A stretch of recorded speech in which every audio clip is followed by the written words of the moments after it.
Okay. Oh, and there was one more thing I want to do. I want to spotlight for that. Okay, perfect. So welcome. I'm happy to have you join me. This is basically class number 5 in this series called Rise, 12 key elements to align with your soul purpose.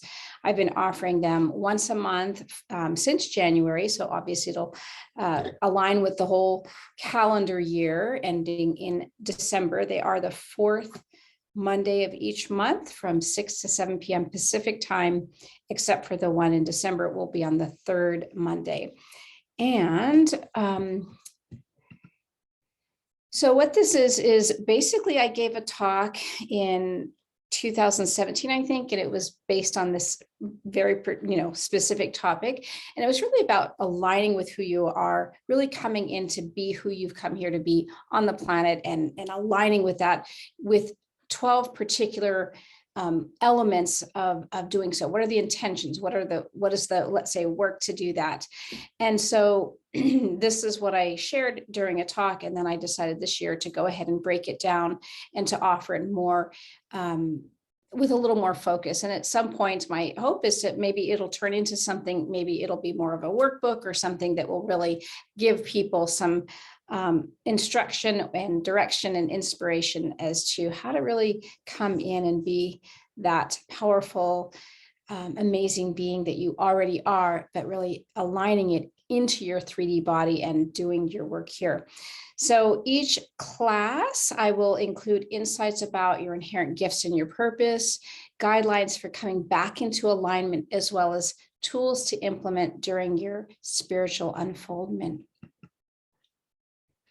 They are being recorded. And so if you want to watch the recordings, you'll just go to this, my website, veronicalee.tv. Under the Learn category, there's a place that says classes and talks. And then when you click on that, you will find this particular class called Rise at the top. And you can click on the, see the other videos here. This is live via Zoom. Some people do call in, and since nobody's calling in, I don't have to go through this, but basically that gives you the instructions as to how to unmute or raise your hand if you are using the phone. As well, I'll be including some resources in the chat, and I will go ahead and share those now. I basically, let me just check this real quick. Yep, let me grab them. Whenever, I don't know if you know how Zoom works, but basically it used to be that when you were using Zoom, oops, let me go back.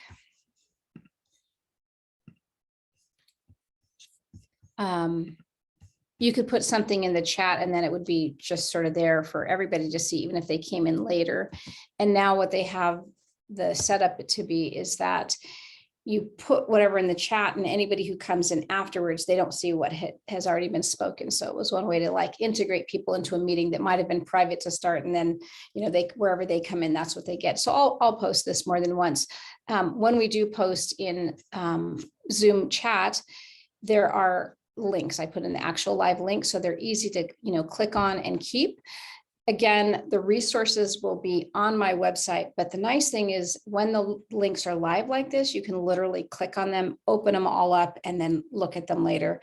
But these are some additional resources that complement this particular class. So just for introductions, I'm Veronica Lee. I have a metaphysical upbringing, and it has been deepened through practice. So in the 70s, when I was in I'm born in 66. So in my younger years, from the time I was really little, I was going with my mom to all of her, metaphysical classes. So classes on meditation, this energy work that we would do, putting our hands over people, not touching them, but just over people, and then learning the basics of visualization, manifesting, and such. And then it was kind of weird back then. And so I really wanted to be so-called normal and be part of the regular world, mostly because of peer influences. And so I tried that for a little while. And all that meant was that I didn't really speak to this soul part of me. I still believed and did everything, in my own world, read all kinds of books about everything mystical, but it was sort of like, people don't get it. I'm not going to really talk about it. And then it was through crisis that ended up kind of returning me back to my being and my really owning that mystic part of myself. So for the past 17 years, I've been working as an Akashic Records reader. I've been doing spiritual mentoring for people, as well as I do speaking, and I've been writing. And the magazine I write for is Om Times, and have articles that date back as far as 2012. And those articles that are there are also on my website. I consider myself a transformational visionary, and my work is to empower others. So my intention is to hold space for you to step into your truth, your power, and your joy. I am a mother of 4 young adults, and I lost my husband in 2018, followed by losing my mom 10 days after him. So it's been that, real life stuff that always kind of makes us step even more deeply into who we are, which I thought I was already there, right? But it's like, okay, here we go, process, chaos, whatever, number 3, 4, 500, whatever it's been. All right. So what this series is based on is really, we talk about vibration. We talk about, raising our vibration. And so when I first started to feel into this talk, into this information I want to bring, it's like, this acronym of RISE, how do we do that? How do we go from being who we are, who we think we are, into really coming in and clicking in? And so what I did was I used the acronym RISE and then gave it 3 R's, 3 I's, 3 S's, and 3 E's. So because this isn't an overnight process, it's really like, rise, right? And we also know it's not a linear process. It's really often spiral, right? It's like, you come around, you do certain things, you clear certain patterns, and then you're back where it feels like where you started, but it's not. You're on the next level of consciousness. You're moving through. So I'll go through the 12 key elements here, and then we're going to go in and focus on number 5, which is tonight's topic: illuminate your intentions. So the first one is to recognize your true self. And what I shared in the first class is that, you are source, you are source incarnated, you're this light, this being, this energy field, as well as the human part, right? Remembering your purpose, this is not necessarily work related. Oftentimes we think, oh, what is my purpose? I'm here to, and we think of it as a gig or a job. And really, essentially, your purpose is to be who you're here to be. And essentially, your purpose is to bring through that which you already are into the world, right? That's your purpose. And essentially, your truth is also a high frequency of joy. And so by doing these things, that joy emanates. And again, that's sort of the essence of your purpose, and what it looks like, and how you sort of create, paths and discover ways to play with that purpose can be, all kinds of things. We're infinite beings, so we can do it through our work. We can do it through our play, anything. And then it's about renewing your commitment, really coming to face the fact that you can keep ignoring who you are and kind of wander off the path and go, no, just like I had done for that little bit of time where it was like, no, I just want to be a college student and everybody's intellectual here. They're not going to get me. Or no, I just want to be normal, so I have regular friends that understand me. Or no, I just want to be a mom, a regular mom, because my mom was kind of weird and I didn't want to do that to my kids, whatever the story was. And then once I hit this crisis point, it's like, oh my gosh, I have to really come in and say yes to me. And for many people, once you say that yes, it's hard to turn back and say no. But like any kind of practice, you have to continue to stay solid with that commitment.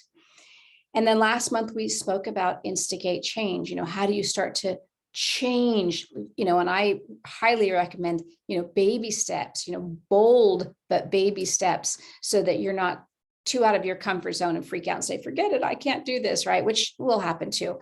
But it's sort of, how do you start to change the patterning? How do you start to change the intention?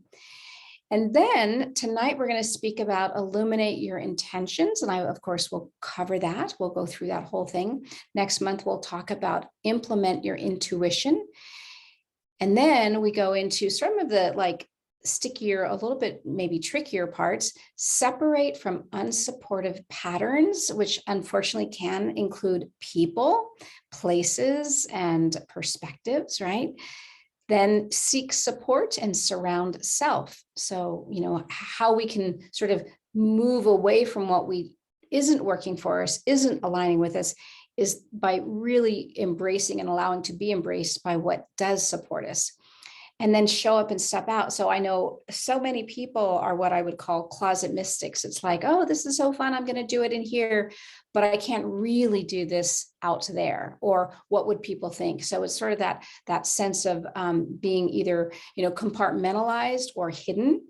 And so it's like, how could we really be who we are if we're not really being who we are on every level? It doesn't mean we have to speak metaphysics and be weird all the time, but it's to own who we are without apology, without excuse, without fear. And then embody and empower. So obviously you want to bring this energy all the way through into your whole being, and then not just be empowered, but empower others, right? And then of course you want to continue to evolve your consciousness. And then the final aspect, of course, and the whole reason is to enjoy life in being who you are, who you're here to be. All right, I'm going to pause there for just a moment because I do like to make sure that even though this is just general information, we haven't said much.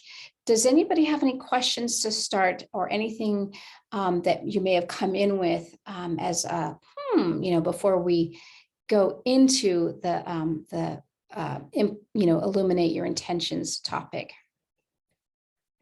And if you do, you could just raise your hand and you can unmute yourself, however it works. And if you're fine, I'll just keep going.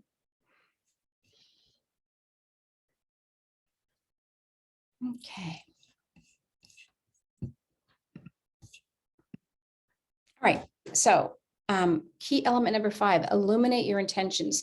Now, I don't know about you, but one of the most popular sort of things we learn when we're first getting into metaphysics, whether you were raised with it or not, is sort of this idea that we are creating our reality, right?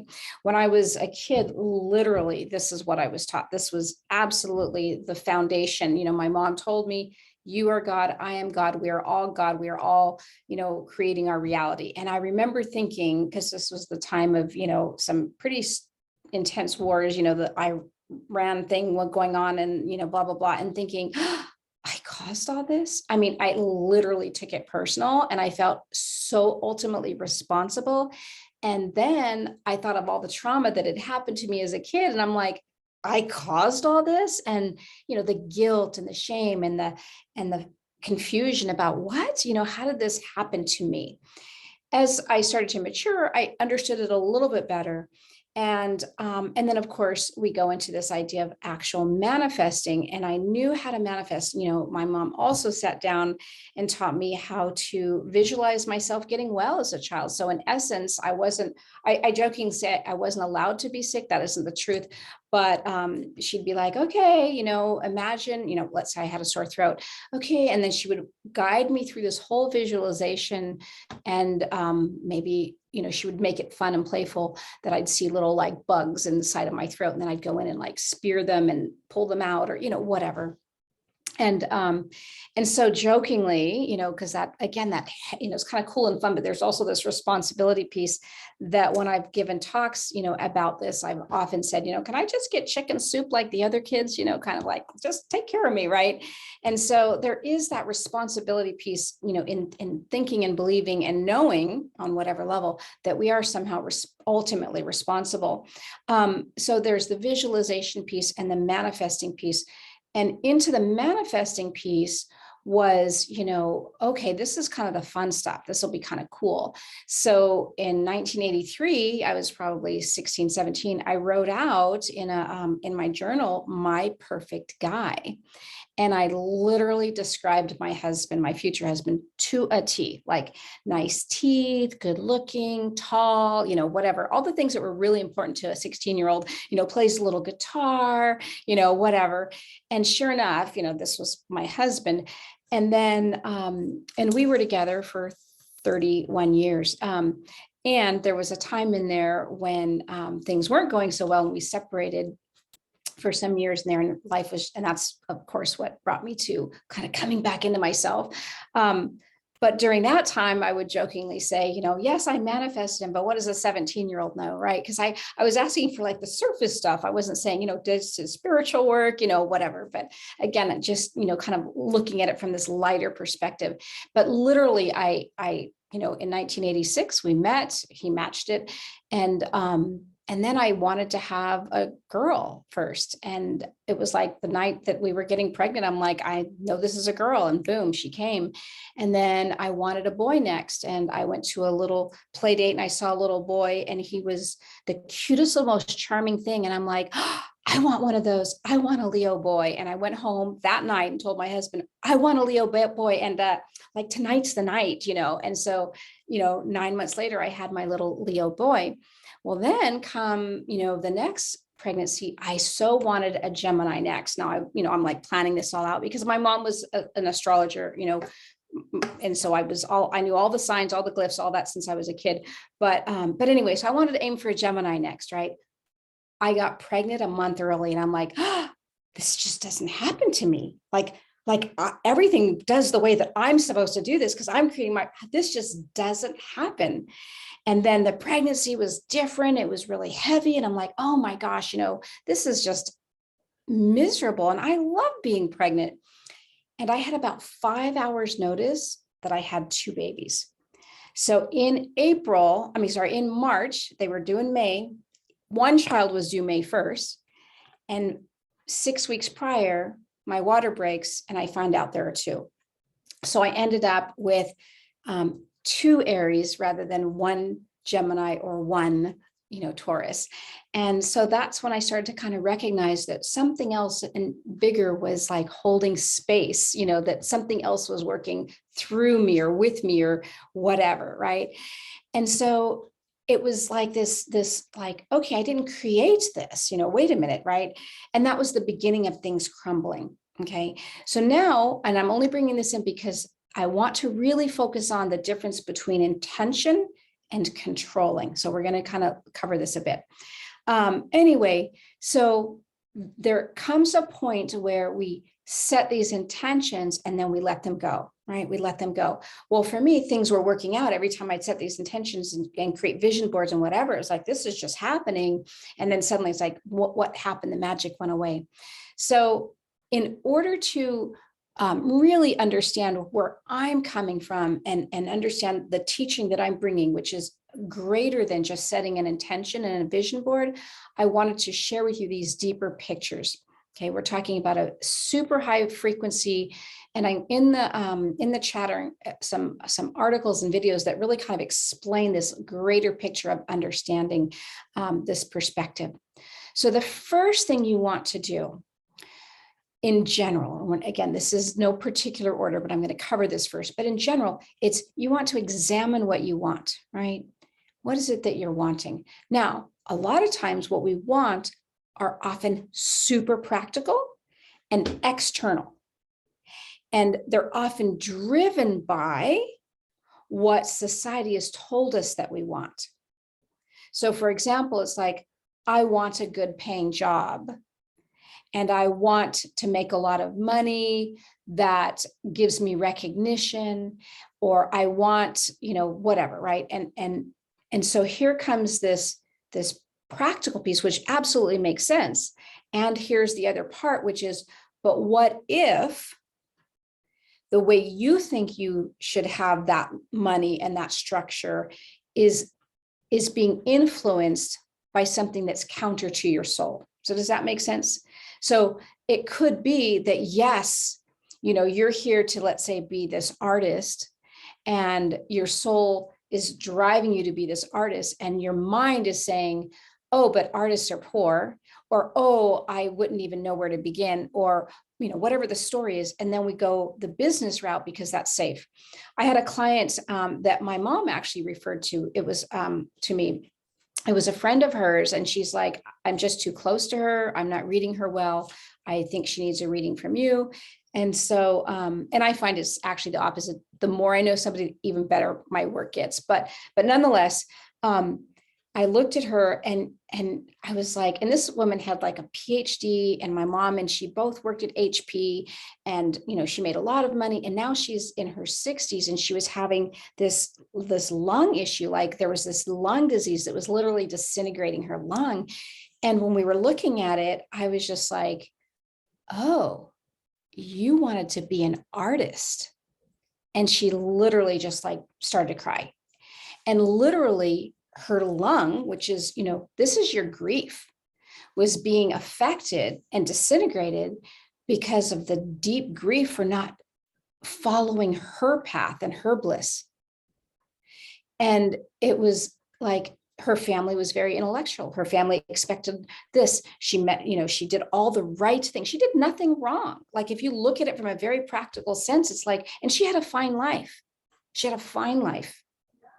But what was the undercurrent of this major dis-ease and this lung issue, and how she was not listening to her soul, right? And so again, wherever we are is perfect. Maybe that is absolutely what she needed, but do we want to learn through really intense hardships and dis-ease and, whatever, not to say that, those are less, it's just not as fun, or do we want to start to trust and move toward that which we're here to do from an earlier point, right? So examine what you want does not mean the want on the external, it's the feeling into of, I want to feel my soul.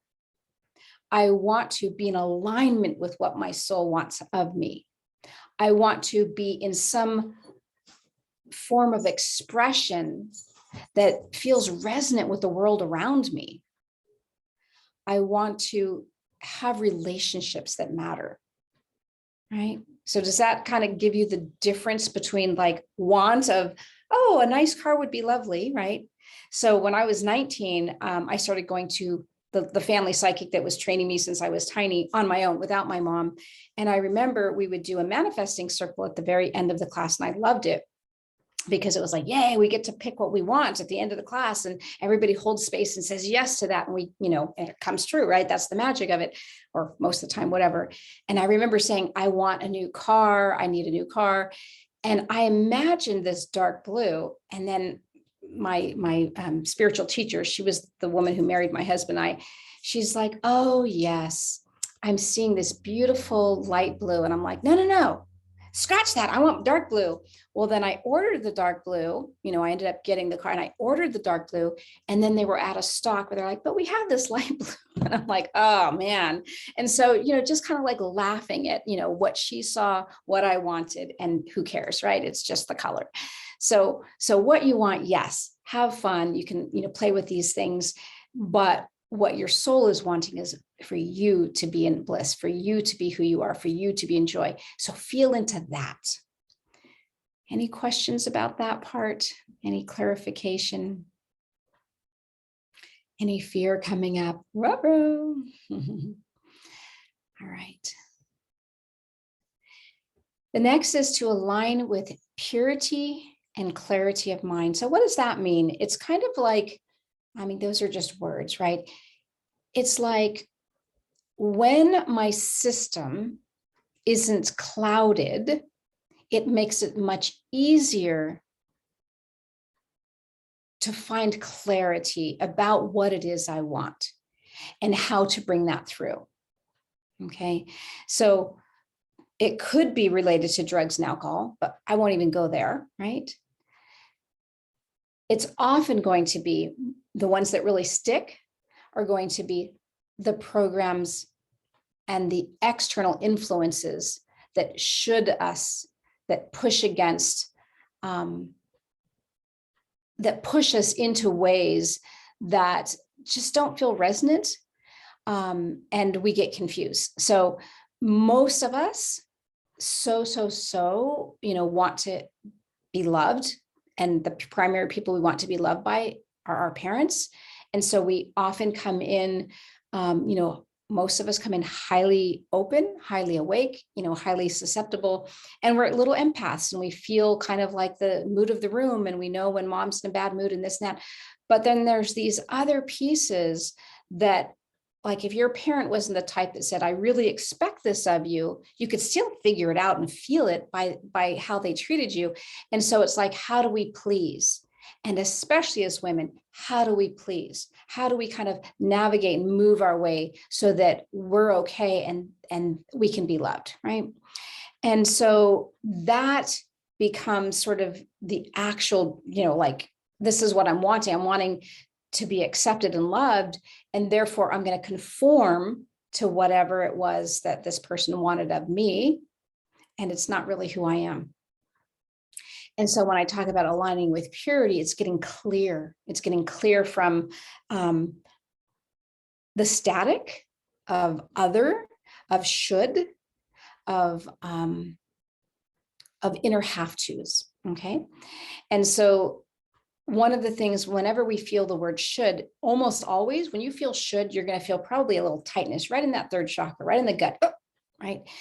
And if we can just start to recognize and start to just detach it a tiny bit, should is could is neutral with shame attached to it.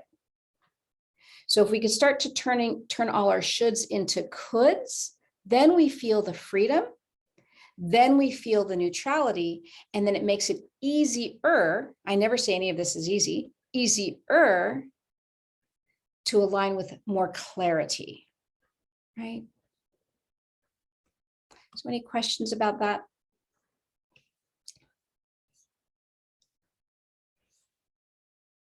Okay, so now allow for visions and dreams. Now, these are some interesting, fun stories. So I was a master manifester, it's like, oh, I can do this, and oh, I'm going to create this, and blah, blah, blah. And so when I was like, I would say 16, I remember like, I want a Corvette, this is back in the 80s, right? I want a Corvette, a red Corvette. And I'd made a pact or bet with my aunt, who was only a few years older than me. She was, if I was 16, she might've been like 22.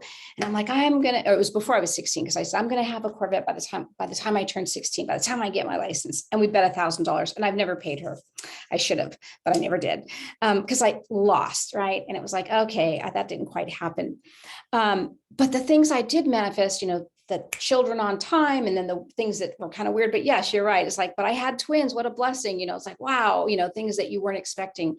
But there's these other places that I feel my own limitation, right? My own limitation. And it could be because, oh, I never got that Corvette, or it could be because my husband and I did separate, and I'm like, how did I create this, right? I can look back and go, I get the lessons, I get the picture, I understand it. It still sucked, and it still hurts even now, and especially since I lost him, because we lost those precious years where things just were so yucky and hard, and it was just this huge spiritual time for us, but it sucked, right? And so there's that place where we recognize where we're capped out.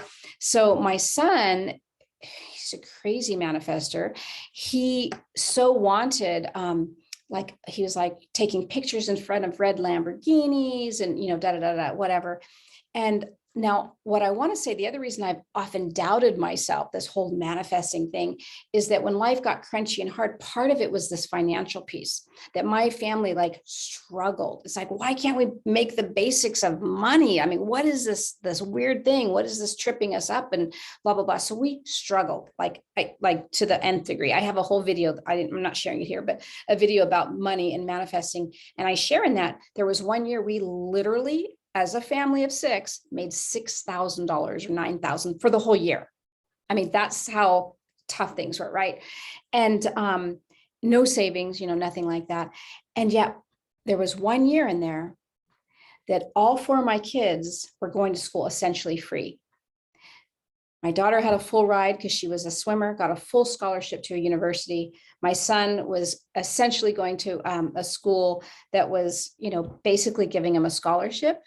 And then my daughters, the twins, were in another school, and I was, in exchange for my work, paying for their tuition. So we're talking $70,000 worth of education that we didn't pay for, that we didn't have to pay for, right? Or I was paying for with my little bit of work at the school. But the point being is like, wow, that's pretty big.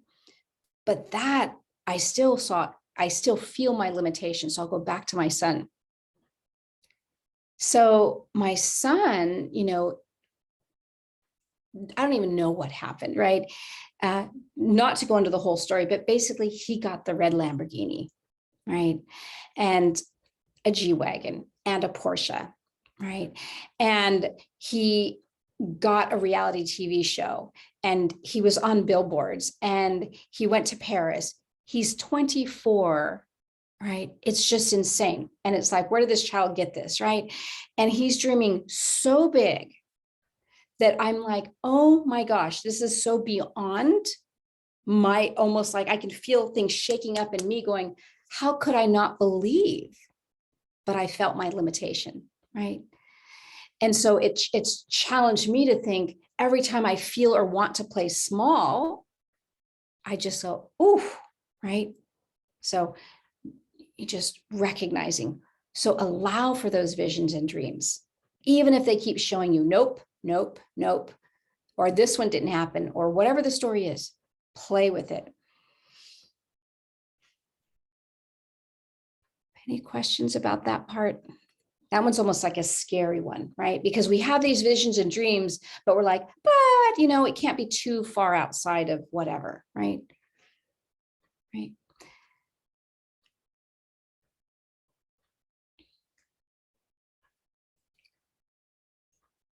Go ahead, Ruchi. You can unmute yourself. I kind of resonate with your point where, you're talking about if something doesn't work out, you start doubting your visions and dreams. And so how do you move beyond that? Like not think about it, because then it makes you, it dwindles your, Confidence. yeah. Yes. Yeah. Yep. So I'm going to share with you like two paths, and this is going to be showing you the whole kind of like general picture. So I will find it and I'll put it in there, but I had an article as well that was talking about, what happens when your manifesting stops working, because what I see is that we're on this sort of, evolution, right? And when we are first learning and understanding this idea of the secret or manifesting or creating, right? What happens is we start to be shown our power really quickly. And it's like, look, this work, look, this work. And maybe that's where my son's at, who knows? Okay. And I love it. I just found Michael Beckwith speaks about this, and I've been thinking this way, but I didn't have words for it. And he wrote a book about it. I'm like, oh, okay, that makes total sense. What happens is that when you first start, in this process, you're in the very lowest bottom of the totem pole, and it's sort of like this belief of life happens to me. Like whatever happens, it's just the way it is. I have no control whatsoever. Then we move into life happens for me, right? That's the manifesting piece. Then as you evolve more, it's like, life is happening through me. I'm this channel, right? And then you move to life is me. Life happens as me, because you've now merged with source. Okay. So wherever you are, know that you're just in a process, and you might be in different parts for different parts of your life, right? And so the victim might come up somewhere else, and then suddenly you're like, wow, but I've got this part so-called mastered, and I just feel the flow. And so one of the things that I did growing up, I just had this absolute knowing, this belief in this knowing that if I didn't get what I wanted, I just knew it was not in my highest good. And it wasn't just like that manifestation of this or something better. It's that better may not taste good. It might taste like chopped liver, right? Because you can't keep eating sugar all day because it tastes good. It's like, oh, this tastes good. Oh, this tastes good. What happens when people are in that place of manifesting, it really becomes egoic, because then you're just feeding the ego of, look what I'm creating, look what I'm doing. And as an intuitive, that I see people so well, like I see you so well, right? And when I look at people's patterning, some have come in for a life of ease. They literally are master manifestors, and that they don't have issues in this area, but I'll see issues in other areas, and it doesn't make one better than the other. It's like money just doesn't happen to be it, or gaining material things doesn't happen to be it. And so then they think it's all about manifesting, or I just do this, or I just do that. It's like, no. You came in with this, ease in this area. And then yet they might struggle with other things, right? Or what I see is the highly evolved souls will often have the most struggle. And it's because they're here to not just transform a lot of stuff, generally for the whole patterning, but for the collective, right? Because whatever they heal in them, they're healing for the whole in some way. So they're going to just be like, take it on, take it on. And especially if, let's say, this is their so-called last incarnation, which I don't really believe either, because there is no time or space. There is no last, there is no beginning, where it's all collapsed. But let's say we're going to use this linear thing and it's their last incarnation. They might be like, bring it on. Let's just transform the whole thing, right? So that's the bigger picture of this, whether or not you can or shouldn't, or why it works and why it doesn't kind of thing. The question going into the personality part, the part that goes, oh my gosh, I am such a failure. What does failure teach you? And I also will say, I just kind of want to do a little side thing here. I was taught that we're here, like this earth place is a school, and we're here, these souls, and we're here to learn and blah, blah, blah. Okay. I don't believe that. I don't believe that, because we are that. We are God. And what does God need to know? If you are the all that is, what is it that you need to learn? What you are here for is for the hell of it, for the fun, I would even say the hell of it, because this compared to that is kind of hellish, but jokingly, it's literally it's like, if you are God and you are all that is, why not? Why not? Like, why not just have that experience? Why not? What does it feel like to be create it all, be it all, do it all? Okay. Now, personality is going to take that personal and go, but I'm such a failure. I can't do this. Okay. So how do we start to move through that? It's like, okay, so what is being triggered by being that failure? What wound needs to be healed? What truth is beneath that? Right.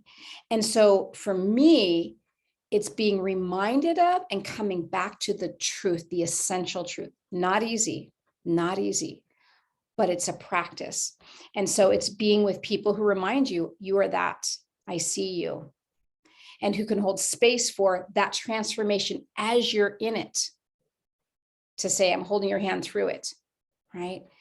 And I'll share, this is just a yucky, sad story, but the truth story anyway. My husband, he struggled with his worthiness. We all do. Okay. That's the other thing I see. Before you incarnated, you agreed, because in order to be here on the planet, you had to basically agree to a body. You had to agree to gravity. And you had to kind of somewhat agree to forgetfulness, that you are that. And the other piece, just to play in this 3D realm, just to play this particular game, it was you wanted to and had to agree to unworthiness. And then you picked kind of the whole scenarios that would really hammer in that worthiness, so you'd really get it and feel it in your being and go, oh yeah, I'm really unworthy, and then believe it, and then remember that you're not. Okay. So in this situation with my husband, he ended up getting Lou Gehrig's disease, right? ALS. And if you like or read Louise Hay, she's got her book, Heal Your Life, if you can kind of look up almost any disease, and not any, but it's very short, and it'll kind of give you the essence of what she calls the mind. I see it more like emotional, but what the belief is, and then how to have some affirmations that can help shift that. But when you look it up, it's like, it's this belief in like his worthiness and not, and so in his value and whatever, and on his, when he was laying in his hospital bed for a year, he pretty much lost all of his ability for the past, 7 to 9 months. People would come to visit him, and people were coming to our house, and people were helping us, and they were here. And he said to my friend, it's really unfortunate that I've had to be in this position to recognize how loved I am and how worthy I am, because all these people are here showing up, right? And we don't want to do that. It's okay that we do that, but most of us don't want to have to get to that point to go, oh, I finally get it, right? And so this self-doubt, or this fear, or this failure belief, it's simply a belief. And if we can go to the undercurrent of where is the wound that makes us believe that, and how do we heal that, that becomes the transformation. So it's not the necessarily how, because there's lots of hows. We're all so unique. It might be, you go on a vision quest. Maybe you work with a therapist, a really good therapist, maybe, whatever it is, right? But it's this coming back to, and starting to transform these concerns, or these, taking those beliefs and then softening them till they just become concerns, and then softening them even more till they come little like blips in the mind. It's like, oh, it came and went, it's gone now. And if you go back and think about the things that you used to really hold true and now they're no big deal, it can too be that, right? So does that kind of give you a picture, Ruchi, of yeah. So it's not the specific how, because that's going to come. Mm-hmm. Yeah, no, it does. And to be honest, even for me, the thing that didn't manifest in the long term was for my own good. And it's just that you can't see it. You're so deep into it. It feels like you've lost everything. And it took me a few years. And so all that while you just feel like not worthy and all of that stuff. So, but then it was the best thing that happened to me. So, Exactly. And the sad part, this is again, like you always feel so yucky to say things like that. But my son, his book is like, his Bible is The Power of Now by Eckhart Tolle. That's his Bible. And he and I literally, and I have 4 kids, but he that, we'll talk. And he's like, he and I just totally get, and even my girls too, but I just want to focus on my son for a minute, that his dad, my husband, died for us, that he loved us so much, he died for us. And that's just like, that's gut wrenching, because we want to believe, and it's possible, because everything's real, everything's possible, that we could have transformed without him dying, right? That we could have had whatever, right? It sucks. But that's what we're like, oh, I get it. On whatever level, it sucks, but we get it. And so, no, the human me still isn't going, no, I don't want to get it. It still doesn't make sense. And, oh, how is this in my highest good? And people, of course, would send, the little thing like, oh, they haven't really left. It's like, no, I talk to dead people and I totally know this other world, and he's still not laying in my bed next to me. And so to brush it off like, oh, it's all, so to go through that process of owning the pain and the suffering, that's part of the transformation, right? And then going, and you don't have to come to the, yay, it was in my, it might, but you don't have to get there. It can just be, it is what it is. And really aligning with the isness of it, right? You don't even have to go to the joy of it. You can just go to the isness of it. Okay. And now we'll go on to remember that the possibilities are endless. So, this is the part that I can get really weird about, which is, we're going to talk about, let's say, parallel universes and multiple realities, way back when, however many years ago, it was that movie, What the Bleep, and, kind of showing parallel realities and, yay. And yet what I see is that, we may be multidimensional, have lots of incarnations, but at this point we're really good at only seeing through one. That's what we're good at. So that's the one we're going to validate and work with, right? And so yes, in the dream state, we might be able to like, oh, I'm creating this parallel reality, but until my consciousness knows how to really hold that, I'm still right here. And so that's the reality we're going to play with.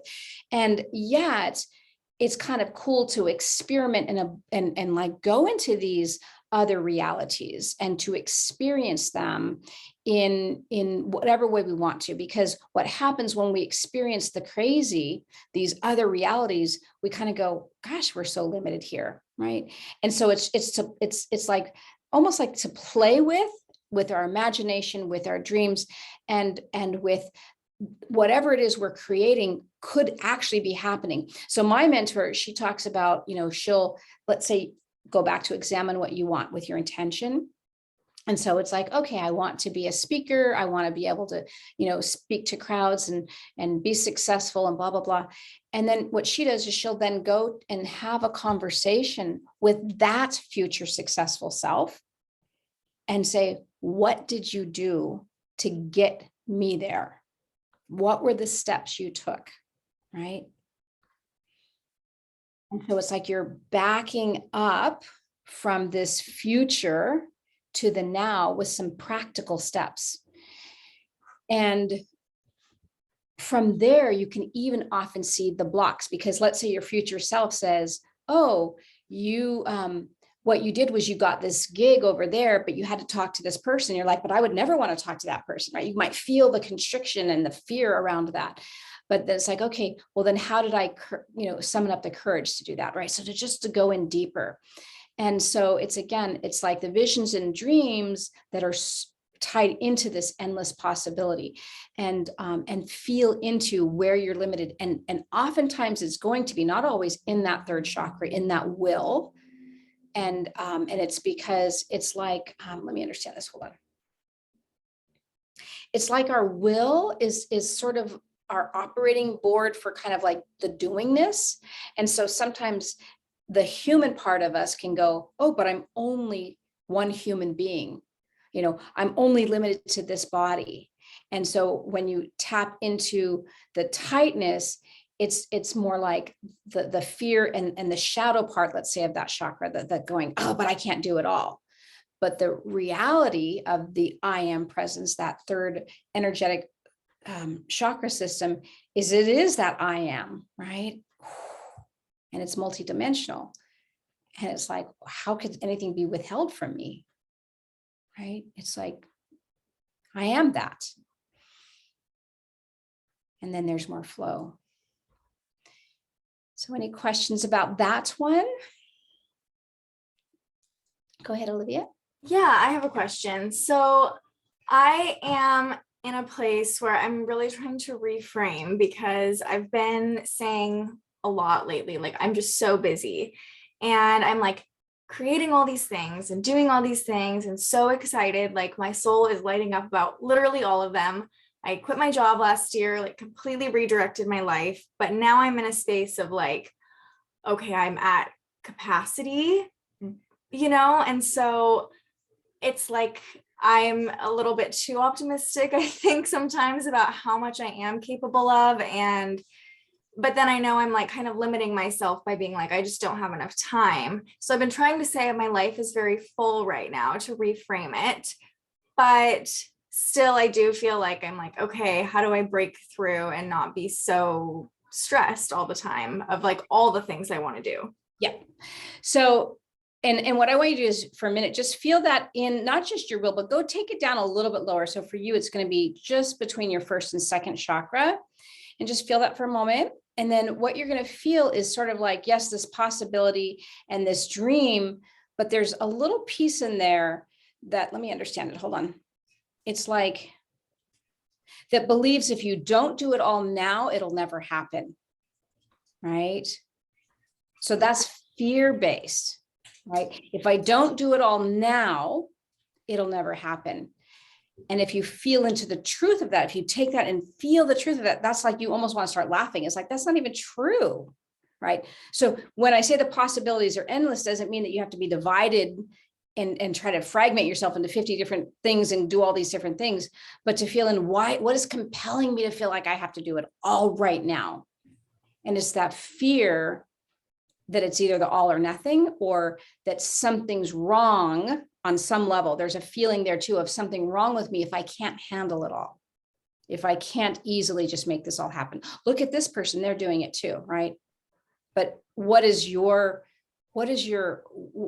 me understand this. Hold on, let me feel it. It's like the question then becoming, where does my heart and attention want me to just love right now?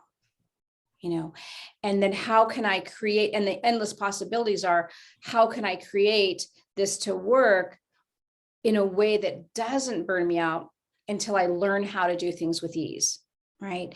And so it's not that you have to stop everything, or you have to, it's like, okay. And it's not even like, you also don't necessarily want to collaborate with a whole bunch of people and have a whole bunch of things running in that either. It's almost like, what am I afraid of? So you always got to come back to the fundamental piece. And once you sort of feel that, then it makes for more clarity of what's going on. And, or you can start to transform that.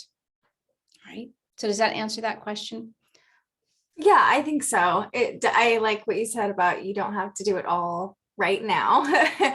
And I've just been feeling that, like trying to kind of slow down a little bit and just not be at such a fast pace at the moment. Yep. And so when the possibilities are endless, the only place they're endless is in the present. That's the only place that they are endless. And so when you're scattered and doing everything at once and trying to just, sometimes you're not giving your full presence to those things.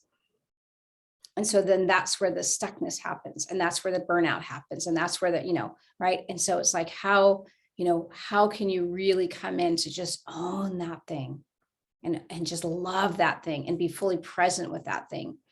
And then it becomes easier with more and more things.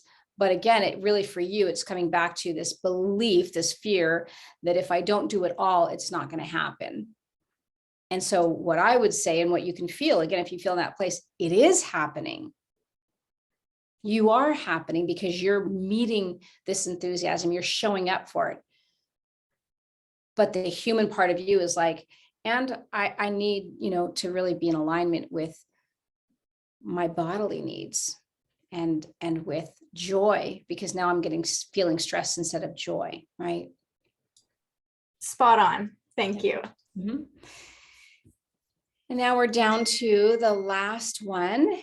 Trust that your soul/source is guiding you. So this is that piece, like you were talking about, Ruchi, this piece of, even if it isn't what you wanted, it still brought you to this higher good. It was better in the long run, kind of thing. And so it's like, when we can really start, and that's that, life happening through me or life as me, then there's not this conflict of life happening for me, right? Because essentially it's like I'm a victim. And then when we move into life happening for me, we're still kind of playing the victim when we don't get what we want. It'll ricochet us back into victim, because but wait a minute, I did all the right things. I manifested, I did this and that and the other, and it didn't work. My magic didn't work. So this place of really stepping into like, oh, I am just part of this whole experience. And I am so in alignment with trust. And that doesn't mean that I don't get to navigate or have these intentions. This is what this is about. This is the intentions. And know that, it's all going to be perfect, right? It's all going to be perfect. And so what, and again, it's like, I almost want to say it in a judgmental, joking way, but not really. It's like, if you're going through a lot and it's like really heavy, just go, okay, you're an old soul. It's like, it was a harder life because you're an old soul and you decided to take all this on, and just kind of play with that, because it's like, we can get so caught up into, for at least me, I am a Libra, into the unfairness of it. But it's like, okay, because again, when I look at people and how I've been working with people, is that there is this weightedness to those who are clearing the paths, right? They're the ones with the little thing in the front, and they're whacking it for everybody else to clear the path, so that it's easier for the ones, coming behind. Or at this time, it's not just clearing the path, it's transforming really deep stuff. This is what we're doing right now. We're in this time of major transformation. It's all the sticky, yucky wounds and all this stuff that's wanting to just be transformed into the next. And so when you are in that place of trust and alignment with soul source guiding you, then you get to let go of the reins a little bit and do the work that needs to be done with as much consciousness as possible. Yeah, so we have a couple of minutes. Any questions at this point?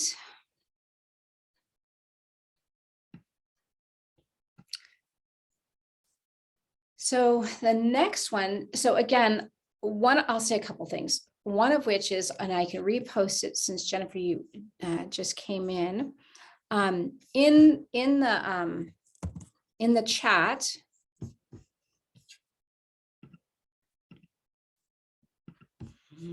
Sometimes this gets so crazy when I try to get back in here. in the chat, I'm reposting all the resources. And what that means,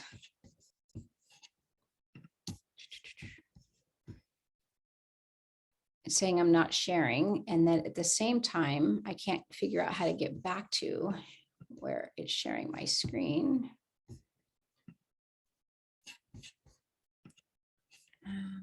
Oh, I know, I need to go back here, the place that I was sharing.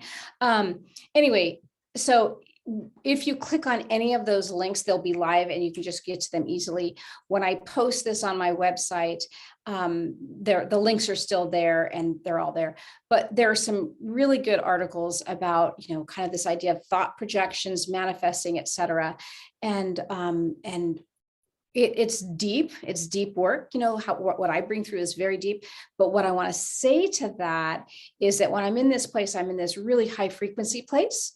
And so you probably feel like, oh, you can kind of start to maybe feel a little dizzy. You might just start to feel like, a lot of information. And so it's yummy, it's yay. And so you can allow that to come in when the session's over, when the class is over, but you also might want to like ground yourself, as well and drink. So I just want to throw that out there because we've entered these really high realms. So the whole picture of our intentions are really that they're intentions. They're not hard line requests. We're not putting an order at Starbucks. It's like, these are my intentions. And then if we could start to feel into the deeper need or intention behind that, like I'm thirsty, is Starbucks the best for me? Or am I thirsty? And what I'm really feeling and wanting and needing is some water. And let me feel into maybe it needs a little bit of minerals in it. And I want it to be kind of warm, right? And not to say there's anything wrong with Starbucks, but if we start to learn how to feel in to what is the thirst, what is the specific request that's there, then we can start to fill that. And then it's like, there's that replenishment, right? And so that's the place I work. So intentions, absolutely.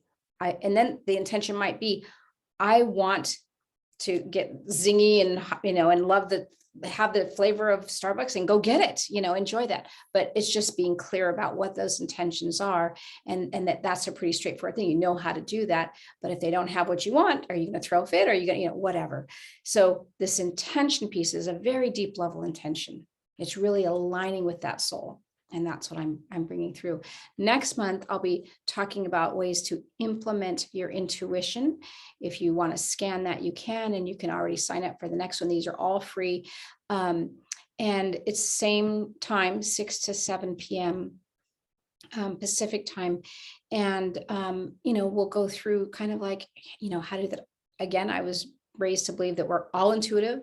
All of us, and so I do see that. My specialty is seeing your gifts and seeing them clearly and what your intentions, what your intuitive gifts are. So your inherent gifts, or you are that. Your guidelines for alignment is everything I've given you, and tools to support yourself.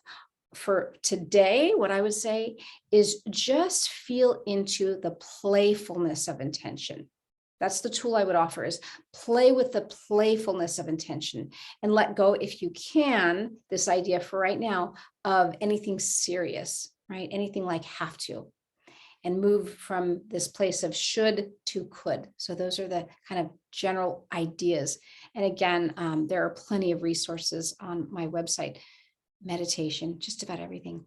So I am more than willing to stay on. I know that, it's 7 o'clock, so you can absolutely leave if you need to. But if there are any questions, I'm more than happy to answer your questions. You just unmute yourself or whatever.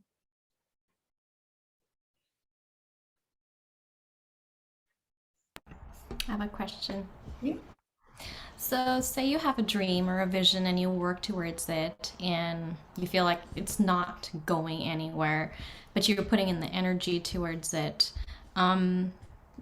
How do you decide it's time to stop giving that vision energy? Because you have various things that you're working on, and a lot of those things take your energy. So, how do you come to a point where you can let go?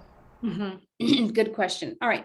So there are a couple things. One of which is if it's a soul and there's that like feeling like this is just who I am, you can't really quit. It may be hard, and it means that you're going to have to just keep sticking with it until the world is ready for you, or until whatever the timing is. And right now you're just getting the practice in, but it's like you can't, there's no negotiation there. You can't quit. Okay. You can almost feel that in your being. It's like, damn, I wish I could just quit. I wish I could just go back to, my mom would say, it's much easier to be, what'd she say, a carrot, oh, if you're a carrot, you're always a carrot. I'm like, yeah, but it's, it's almost easier. Like it'd be easier just kind of be like, I don't know, I don't see. But once you've opened up all these channels and you're that, it's hard to just stop that. Okay. Now, many times we can get confused and we think what we're doing is the thing, and we kind of want to push it because it's sort of like, let me understand this. Hold on. It's like the safe way to travel. So it might be, well, I'm doing this, but I'm going to do it this way because it's safe. And it's not working because your soul's going, no, you're going to still do it the weird way. I'm sorry. You don't get to be practical. You don't get to be safe. It's going to make you stay on that track for the true, most pure way to bring that through. Does that make sense? And so what you're kind of forced to let go of is almost like watering it down. Does that make sense? It's like, because oftentimes it's like, well, okay, for example, it's like, okay, I'm this mystic, I'm this healer. Okay, how can I make me, the weirdo, fit into that world? And then we just force ourselves. And it's like, no, you're not here to be one of them. You're here to be who you are, to bring in others like you who need that role model, which is what I do, right? And it isn't easy.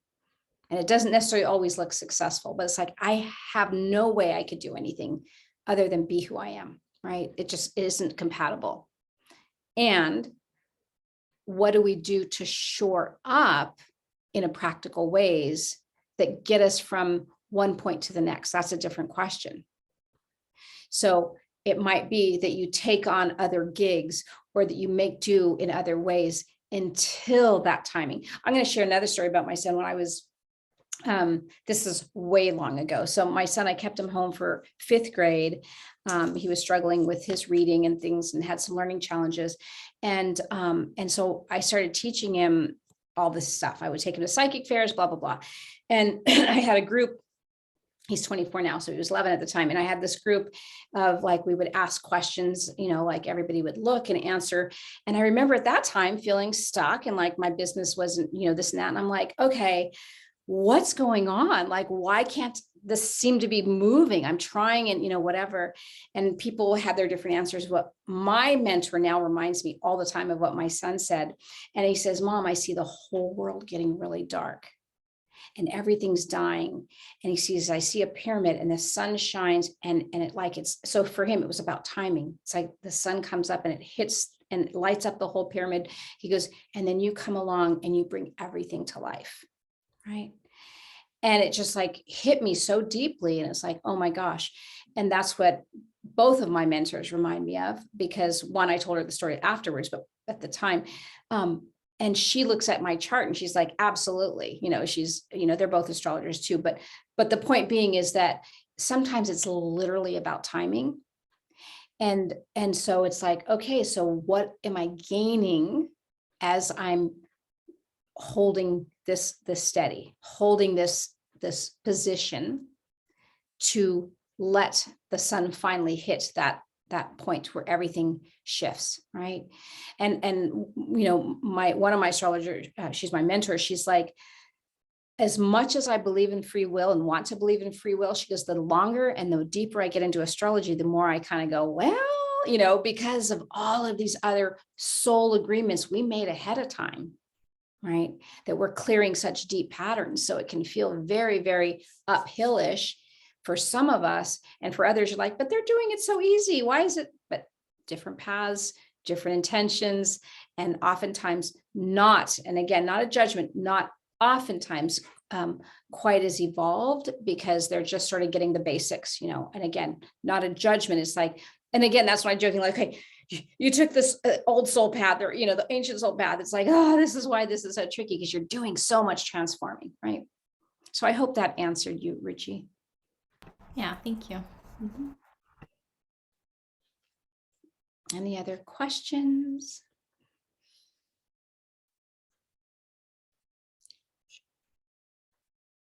Yeah. Well, thank you so much for spending this hour with me. I'll go ahead and stop the, what is it called? The recording. I don't even know how I start to go into these high realms and I can't figure out how to even work this thing. But anyway, nonetheless, it's all good.